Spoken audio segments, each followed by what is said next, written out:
All right, guys. The team decided to remind us how good they can be. The team decided to, for 3+ hours on a January 1st Sunday afternoon, to remind us how good things can be with these guys. And it produced one of the best games of the year, I think, one of the most well rounded games of the year. 23-6 at home against a team that was just as desperate as we were. So right now, all I gotta say is great job. Great job by almost everybody.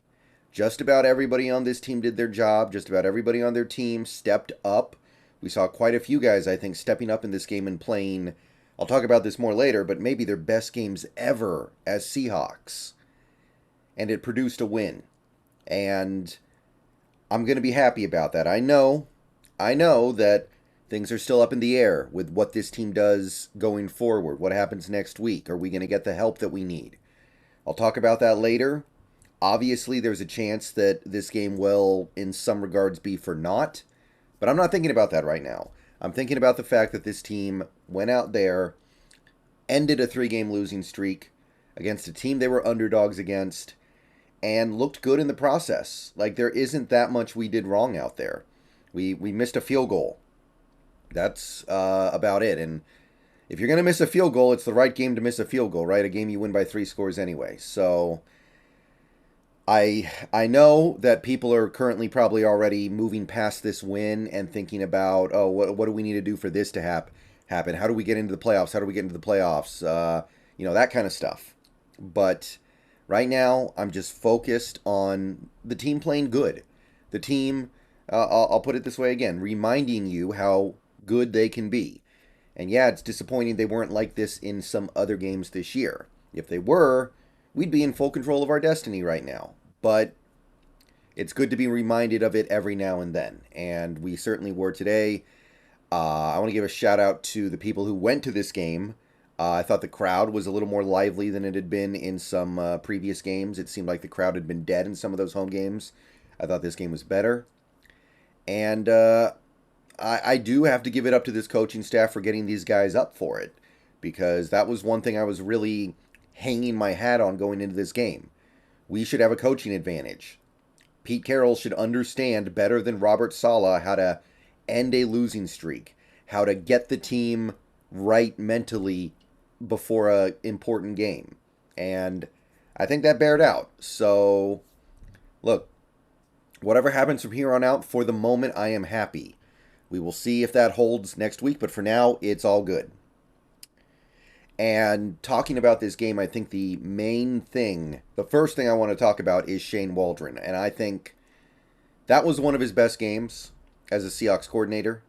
I don't know if it's his best game, but you're talking about an offense that this week lost Will Dissly, lost Marquise Goodwin, Abe Lucas out for this game, Travis Homer out while we're at it. As this game goes on, Lockett leaves, doesn't play the whole game because of the injury, and you don't have him for a little bit. And late in the game, you also lost Phil Haynes. The game was already over at that point, granted, but you're dealing with a lot of junk. You're dealing with a lot of unfortunate circumstances, and you're finding a way to produce and make plays with what you have. You found a way to get Ken Walker almost 150 yards, and he's clearly not 100%. He's clearly nowhere near 100% right now. And you were able to get nearly a buck 50 out of him. So that was great. The utilization of DJ Dallas, awesome. DJ Dallas, probably his best game ever as a Seahawk. He had almost 100 yards from scrimmage, and I'm pretty sure you're not going to find a DJ Dallas game where he did more than that. So you used him. You found a way to utilize your tight ends, the tight ends you had left. Colby Parkinson, another guy who probably had his best game ever as a Seahawk. You found a way to work through having a left tackle playing right tackle. And I don't know why that decision was made. To me, it was a slam dunk. Just put Jay Curhan out there, but you found a way to work through it. You got several really good drives going in that first half. And even in that second half, you were able to grind out a few field goals, a few field goal drives, and that was enough to get this win. So I think Waldron did an awesome job. I think he called an awesome game, making do with what he had left. What he had in this game was Noah Fant, who made a couple nice catches, Colby Parkinson, who had a really good game. He had DK Metcalf getting completely locked up by Sauce Gardner. DK was basically a complete non-factor in this game, and he still found a way to get the team in position to score points. And I can't ask for anything more than that. So earlier this week, I was wondering a little bit about Waldron. Not so much as I didn't think I wanted him to be our coordinator anymore, but I was wondering if some of the stuff we saw early in the season was a mirage, and wondering if he would need until next year to get it back. I think today you saw the really good side of Waldron, where the receivers, we're not getting much out of the receivers. We've got an injured running back, we've got an injured tight end, and he still finds a way to make things go, and you end up with almost 350 yards from scrimmage. And don't get me wrong. Give the players credit too. Ken Walker played, I feel like it's his best game. I feel like that was Ken Walker's best game because he's playing injured and he toughed it out and had almost 150 yards. I saw him throw a big block on the long Noah Fant completion. I think that that was probably his best game on top of Dallas's best game. So right then and there, you've got several Seahawks who I'm saying had their best game ever as a Seahawk. And some of those guys are guys who I think we all know can kind of go one way or the other right now. People are kind of one way or the other on DJ Dallas. Is he good enough to keep around as a running back, or do we got to look elsewhere? Today he ran with power, he ran with force, and it was a huge, huge effort from him because, again, Ken Walker, even though he played great, you can tell you don't want to put a full workload on him right now with the state of his ankle. So, flowers to him. I thought Geno played solid, except for the sacks. He took some sacks that he just didn't need to be taken. He's got to step up in the pocket. But he never made the really silly mistake that took us out of the game. The worst thing he did the whole game was take the sack that pushed us out of field goal range in the third quarter. We were at a point where any points kind of end the game, and it was kind of a struggle for us to get those final 3 points. Didn't do it until the fourth quarter. And, that was definitely a mistake on his part. He needs to step up in the pocket, but Geno played fine, especially when you consider what he's working against here. This Jets defense is good. This is a really good Jets defense. And the pass rush was there, but Geno was able to find ways to make plays even when pressured. He made plays on the move. He made plays getting the ball out of his hands quickly. So I think that I'm not saying this is Geno's best game. It's definitely not his best game of the year or anything, not even close, but it was a nice, even game where it allows you as a fan to be reminded of how good he can be and how effective he can be. He's getting nothing from his receivers. His receivers are basically on an island, on a Gardner Island, as you will, and Gardner's just locking him up. I think Treadwell had like one catch on him. Metcalf had the 1 3-yard catch on him. So I got nothing but positive things to say about pretty much everybody on this offense. So that was something that I needed. And I know 23 points is not all that much. I know we can definitely sit here and say that, hey, we've had games this year where we put up 40 points, 35 plus points. But this, against this defense, awesome. Working through all the injuries, I got nothing but good things to say, really. And the defense.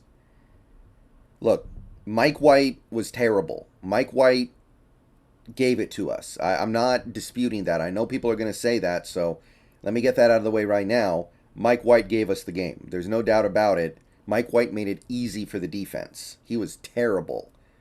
You could have replaced him with Zach Wilson, and I wouldn't have noticed. But I don't want to take away from more guys on this team who I think had their best games ever as Seahawks. I'm talking about Darrell Taylor, 2.5 sacks. I don't see how there's any way around it. Best game he's ever played in the NFL. Elite. Hyper elite today as a pass rusher.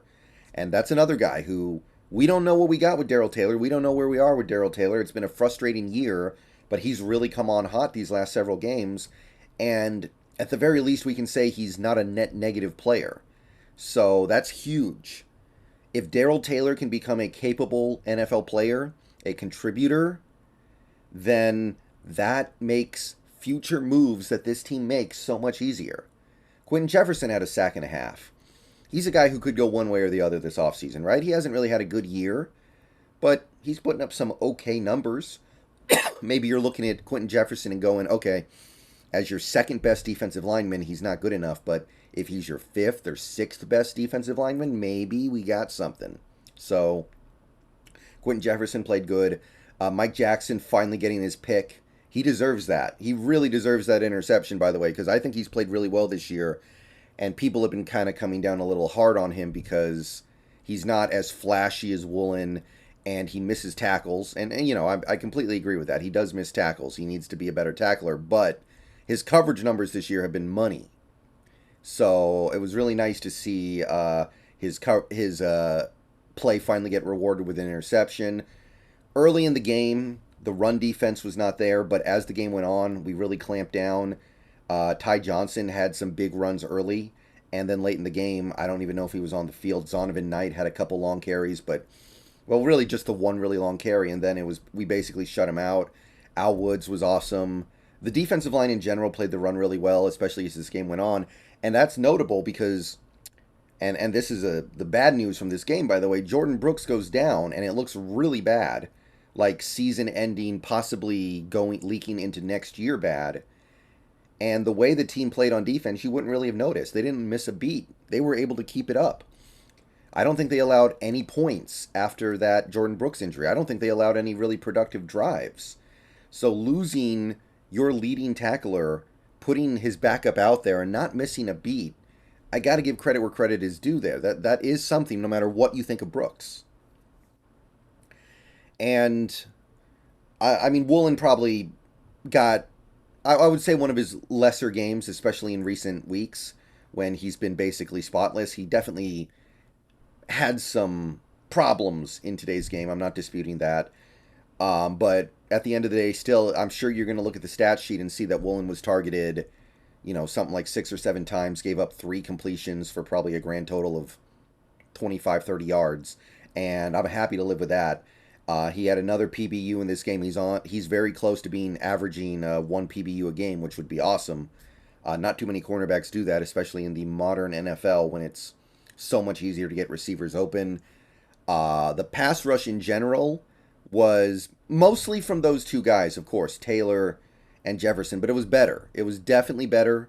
We've got some life there. We've got some hope there. We'll see if it carries over next week against another weak offensive line in the Rams. Another chance to beat up on a team that really can't protect their quarterback. But it was definitely better today. Pass rush has been something I've been hammering on lately because it's just been so bad. And today it was better. Really, the only thing I can say is that the tackling was not there, especially early in this game. Tackling was a very frustrating experience for this team throughout the game. I think it got better as the game went on, though. And yeah, I can't think of much else to say. Maybe we lost the special teams battle because we missed a short field goal. I don't know. But Dixon had some nice punts. So it's all good.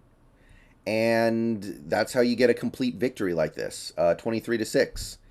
That's a complete win. And I know that Jets team is reeling, but so were you. So I'm gonna take that win and feel really good about it. And we'll see what the future holds. And look, you're not going to find very many quarterbacks who play a worse game than the game Mike White played today. He missed so many throws. Not just the numbers, not just the turnovers. And by the way, it was really nice to see some turnovers. But we're also talking about the just wide open misses that he had over and over and over again. I'm not going to dispute that. He made sure that we won this game. Shout out to Mike White. He made it easy for us. But I still think the defense played really well. I'm impressed. And I hope they can keep it up, and I hope it ends up mattering. But we'll talk about that later this week. For now, let's bask in the glory of this win. I will be going live tonight during the Sunday Night Football game. I don't know exactly when, but I will be going live during Sunday Night Football, probably around halftime. And we're going to talk about it. We're going to celebrate. We're going to do the first stream of the new year. So hope you guys show up. Hope you guys have fun. Hope you guys are appreciating the win. And with that, I'm out. Go Hawks.